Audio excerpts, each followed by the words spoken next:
Omuyimbi Edrisa Musuza aka Eddie Kenzo si musanyufu n'ebyo ebyogerwa ku baby we nti si we era bingi nnyo byagenda okuba nga akunnyonnyola oba byogenda okuba nga onnyonnyoka mu maaso awo gyebiri bingi nnyo.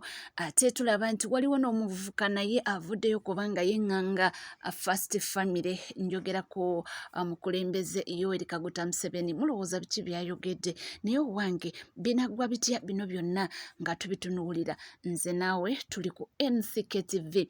Gwe weyongera okubanga osubscribinga kyekikulu, ate womala okubanga osubscribinga ng'onyiga akade. Nabagamba nti akade kano katuyambakoko okubanga otegeera bunambiro nti waliwo amawulire ge tutaddeyo n'obanga okola ki nga weefunira amawulire galimu kubanga gakuyitako. Tulina bingi nnyo byengenda okubanga nkuwa, naddala ku bigambo ebyo ebigenda mu maaso. Abantu basalawo ne baba nga balumba Honorable Fiona Nyamutoro ku nsonga z'omwana. Ekintu ekimuyisiza obubi ennyo era nga tuzze tulaba ebibaawo. Tuli wamu, tukyatambula wamu era kandukuwe. Omuyimbi Edrisa Musuza aka Eddie Kenzo asi musanyufu, nkiddamu nti si musanyufu. Ne Honorable Fiona Nyamutoro si musanyufu. Kuva lwe bavaayo ne beerangirira oba ne bakyogera mu lwatu nti kati babeera wamu, ebigambo bingi nnyo ebize biboogerwako. Awo nno we twamanyira nti munnange waliwo omuntu atakwagala nga tolina nakyo omukoze, naye nga ye oba oliawo aliwo kubanga akulwanyisa. Waliwo omwami eyavuddeyo we tategeddeko bamuyita Sudde mwanne naaba nga alumiriza nti simanyi Eddie Kenzo ne Honorable Fiona Nyamutoro nti bagenze mu ddwaliro ne basanga ng'omwana mbosi wa Eddie Kenzo, ate simanyi mbu Honorable Fiona Nyamutoro mbu yalabiddwako ng'akubye omulanga ng'akaaba era mbu ng'akuba amasimu ag'okumukumu. Ebintu ebibagamba nti si bituufu, tebiriyo era tebibangayokko. Ebintu bingi ebize byogerwa. Ojjukira mukulu Edrisa oba aka Eddie Kenzo basooka ne boogera nti tayagala Honorable Fiona Nyamutoro, nti naye amwagalako ssente lwakuba minisita. Ebyo byonna bizze biddiŋŋana, abantu babyogera nga bw'obimanyi wano ku mitimbagano ebintu nga we biri, naye ye nga apeyinga defia. Era bw'oba mujjukira bulungi waliwo akavidiyo gundi ke yagamba nti yali ebintu weebityo ye yamanyira ebintu by'amawulire, ye omuntu gwe basinze okuba nga boogerako anino mu ggwanga Uganda, so yabimanyiira, naye abalala bolowooza bibayisa bitya. Naye byonna nga bigenda mu maaso, atugenze ne tuba nga tugwa ku kavidiyo oba akatambi ak'emabegako. Ndowooza akatambi kano nga kannyonnyola nti ebiseera biri era nga katulaga nti Honorable Fiona Nyamutoro abadde ne Eddie Kenzo okusinga ffe nga we tulowooza. Naye era Eddie Kenzo yagamba nti yali tayagala mawulire gakole ki, gayingire mu bintu bino. Akatambi kano kalaga nga amwebaza engeri gy'abaddewo, yali abeerereddewo brother we oli eyafa era ng'amwogerako nti yali naye paka ebbanga eryo. Kiraga nti ng'ayongera obbakakasa nti abadde ne Nyamutoro ebbanga eryo lyonna, era nayongera obbakakasa nti omwana we talina na nsonga lwaki agenda ku DNA. Njagala kutwala akakisa kano okwebaza Honorable Fiona Nyamutoro nga MP w'abavubuka mu ggwanga, atukoleza emirimu gw'amaanyi famire yaffe, ajjanjabya emmande, abadde abeera naye yamunona yamutwala wano nawali era yamufiiridde mu ngalo. Simanyi oba Honorable ayinako waali, manyaye ebiseera ebisinga batayagala kwerabisa, ayina waali naye awulireko ku bantu. Honorable Fiona yakoze omulimu gw'otalaba nga layika ali mu kwetawula, ayizikeho neno ogwali bannaaye nange yafiiridde mu ngalo z'oyo. Simanyi omukwano n'abalala bangi banneeyo tetulina budde, tesobola kwogera buli muntu, naye nga neebaza buli muntu yenna, buli omu yenna nkwebaza nnyo. Yemwe famire ese kugamba nti ebbanga eryo lyonna era nti brother we Mande yagenda okufa nga Nyamutoolo ali mu bulamu bwe era nga bali wamu. Nti kati talaba nsonga lwaki omuntu aleetawo ekiboozibozi ng'agamba nti omwana si wuwe. Era ye talaba nsonga lwaki omuntu gw'obadde naye ebbanga lyonna ng'omudawutinga omwana ate nga lwaki agenda ku DNA. So yagamba nti byonna ebyogerwa nti byonna byappa bantu abalina kye beenoonyeza abeeyagaliza ebyabwe. Era ekintu kino bambi twabirabako gye buvuddeko wano eno aba New Vision nabo bwe bagenda ne baba nga bateeka ebintu ebyo mawulire nga bagamba nti simanyi bano bamaze 11 years nga bali wamu, nti era Rema Namakula yali ewaka nga Nyamutoolo adetinga Eddie Kenzo. Ekyo kyeyagambye nti kya bulimba. Ebbanga lye bamaze balyogerako mulimanya emyaka 4 so ebirala ebigenda mu maaso ebyo ki byabwe abeenoonyeza ebigambo byabwe era abalina bye baagala okuba nga bayisaawo. Naye nga womanyi omukyalo ono Honorable Fiona Nyamutoolo wanigamba nti she's a blessing, ayagala nnyo abantu era nga alabiddwako ng'ali mu budde bwe ali musanyufu nga womanyi waliwo bwabadde nga bali mu kubanga baatendinga function ne First Lady Janet Kataha Museveni ng'era kulaga nti musanyufu. Era ebyo byonna nga bigenda mu maaso waliwo n'akavidiyo akalala ke twaguddeko nga ali mu byennyo bambi mukazi wattu nga musanyufu nga womanyi era nga ebyo byonna ebigenda mu maaso nga tebimulidde era nga tebimusigula nga bwe bagambye nti ali mu kaaba simanyi biki nedda byonna bya bulimba. Munnange webityo nga womanyi waneno mu ggwanga Uganda buli kimu kibaawo ekitambula nti Eddie Kenzo bambi takomyawo. Eddie Kenzo agambye nti ebintu bino bizze bimubaako nti yali ne mukyala Rema Namakula agamba nti musonyiwe okubanga nga buli kiseera aleetamu omukyala ono Rema Namakula nti naye oluusi munnange yandibadde naye teyeetaaga kubanga amwogerako kubanga yamuvinga on ali mu bulamu bwe alina omwami nti naye ebbanga liri yali ne mukyala Rema Namakula nti era nayo baatuuka abaali batamwagala abaali bamwinako empalana era abo abaali balina ebigambo byabwe nti nabyo baatuuka ne bagamba nti omwana Amal nti si wuwe oba mwawulirako ssaga ezo naye nga zaaliwo era baabyogera nnyo ne bagamba Amal si wuwe, Amal waani. In fact bagambanga nti Walukaga,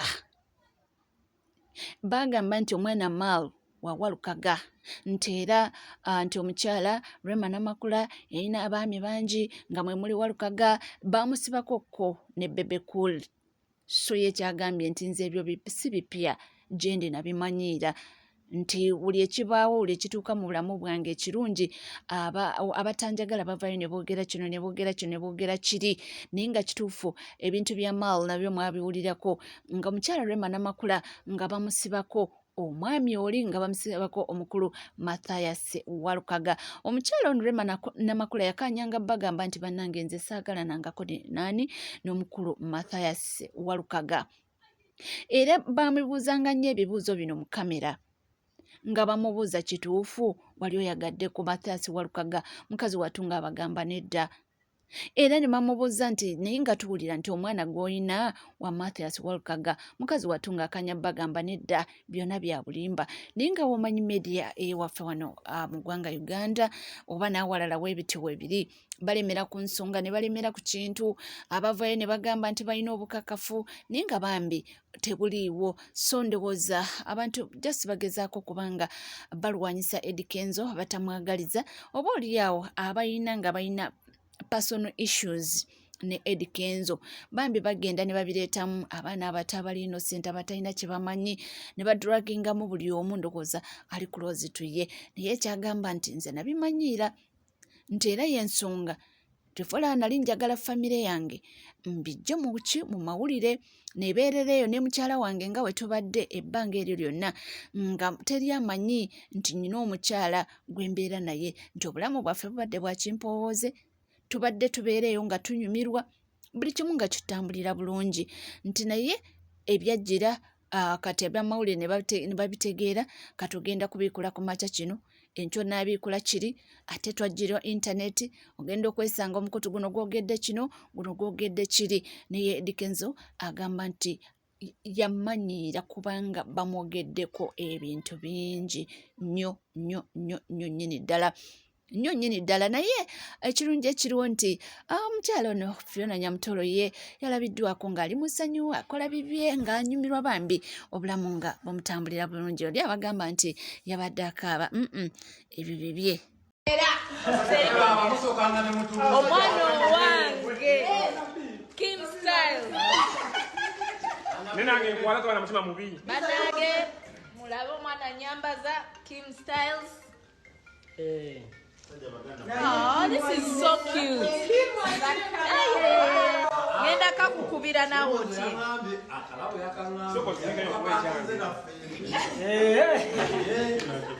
Abatambala Kim Styles bana mwambala ki? Mwana yasinga mu kibuga ono. Aleeta obuntu obwakabi. Material yeyo buli affordable. Muwagire. Yes. Omwana owange Kim Styles nenange nkwala twana mutima mubi banage mulabe omwana nyambaza Kim Styles. Oh, this is so cute. Ngenda kakukubira nawe otye.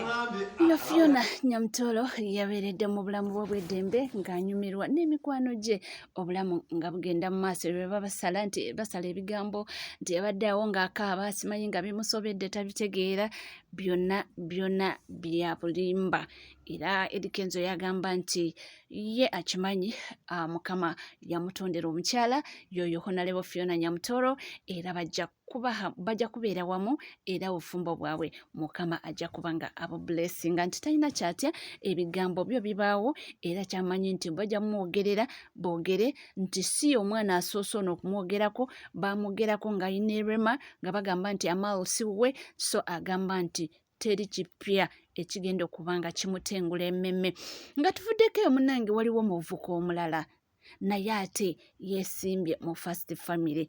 Juzi twabaleetera wano emboozi ey'omuvubuka amanyiddwa nga Edward Aheebwa eyagenda n'addira First Family n'avuma omukyala Janet Kata Museveni n'avuma Muhoozi Kainerugaba n'avuma ow'ekitiibwa Yoweri Kaguta Museveni yayogera ebigambo bingiko era omuvubuka oyo yakwatibwa emboozi eyo twagibaleetera ne tukola ki ne tubagamba nti we yamala okukwatibwa n'atwalibwa mu kkooti ne bamusalira emyaka 6 bweddu gy'agenda okuba nga atemeza emabega w'emitayimbwa. Kakati waliwo omuvubuka omulala naye avuddeyo naye ne yeesooga mu kamera ng'akakasa nti okusiba oli mbu si ye solution mbu ye naye ayagala bamukwate kubanga ye agamba nti singa bamukwata ayina eby'okugamba omukulu His Excellency Yoweri Kaguta Museveni mbu ayagala bimugambe face to face era yagamba nti singa afuna chance yo ne bamukwata ngowe bakwata oli mbu ayagala ayimire mu maaso g'owekitiibwa His Excellency Yoweri Kaguta Museveni mbu abimugambe oba banamukkiriza nno si bigambo byange. Njagala muntagingira abakwata Edward nti ate waliwo Edward omulala aguse ate mukumasingako na Edward. Muzeeyi Museveni nze ensonga ekuvumya eri Kiria era Laudandi Kiria era newucha ku makyanga munkute ndi ready okuyimira mu maaso ga mulamuzi okubagamba nti mgwe Muzeeyi Museveni Uganda no tuli bagaga naye by'obugaga mwabyediza twagala by'obugaga byaffe mubituddize kubanga omuntu yandibadde asembayo wano wavu mu Uganda yandibadde avuga BMW naye kati omuntu asembayo wano waavu talina yadde mupiira gw'eggaali. So njagala mutukwate mutumalire omumakomera naye nga tuli ku kituufu nga mutegedde ensonga. Abaana bafiira ku Bulaya buli lunaku so nga tebandifiiriddeyo kubanga wano tuli bagagga eri gye bafiira be bandibadde bajja wano okufiira wano kwaffe tubasinga obugagga naye mwe byonna by'obugagga mwabyediza na famire yammwe.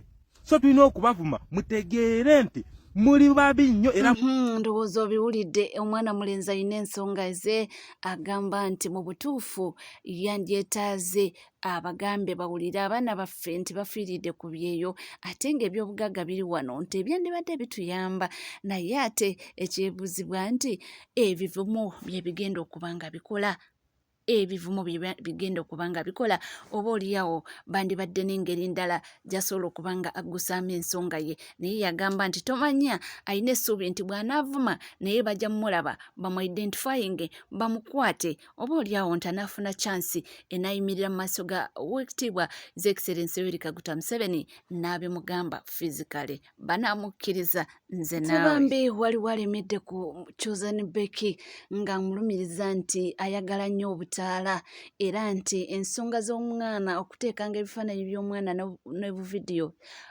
ku mitimbagano nti yali ayagala mawulire nti simanyi oluvannyuma lw'okuba nti omukulu dictator Amil yakola ki yasalawo n'aba ng'akola ebibye ng'amuvaako nti olwo n'asalawo nti apostinga ebifaananyi bya mwana n'obutambi mb'olwo abamawulire bamunoonye aye agamba nti y'oli omwami eyali driver we yeyeeyongedde okuba ng'ate simanyi lwaki alemedde nnyo ku Chosen Becky agamba nti omwana oyo mb'ebyo byaliwo dda mbuddaddadda era kumanga byaliwo dda mbu omwana yali yawona na dda era nga mbu naye yeewuunya lwaki Chosen Becky ate amangu gano abadde ebintu ebyo abipostinga mbu kino kiraga nti simanyi ali desperate abadde anoonya attention abantu bamuwa attention mbu lwakuba n'okubanga ayagala kulabisa dictator Amil mbadde ayagala kulabisa dictator Amil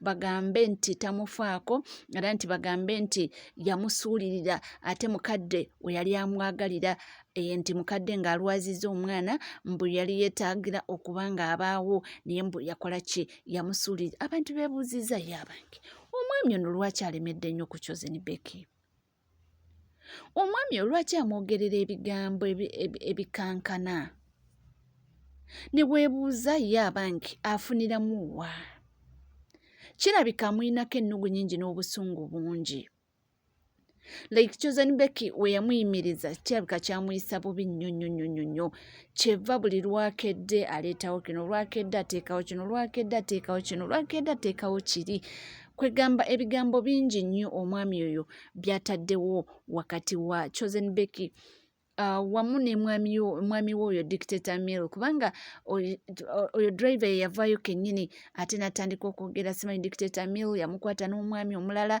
simanyi nga bali mu kisenge kwegamba ebintu bingi nnyo naye abantu ababirengerera ewala bo bagamba nti omwami oyo ayina Justin Nsaalwa ku Chosen Becky nti either maybe yali amwagala Chosen Becky n'agaana kubanga ye Chosen Becky tavangayo kwogera ku mwami oyo ebyaliwo byaliwo bwe yamuyimiriza n'amuyimiriza era teri lunaku yadde twali tuwulidde nti akoze interview n'amwogerako naye omwami atambudde mu mawulire g'enjawulo YouTube channels ez'enjawulo wa ng'ayogera ku mukama we obudde obusinga bagamba nti omuntu wabeera nga mukamaawo oba yaliko mukamaawo ng'oludde naye ebbanga oba olina kye wamufunamuko nti oluusi ebintu ebimu obyerekereza n'obisigaza mu mutima gwo like notamwogerangako mu public buli kaseera nti oluusi abantu b'ogamba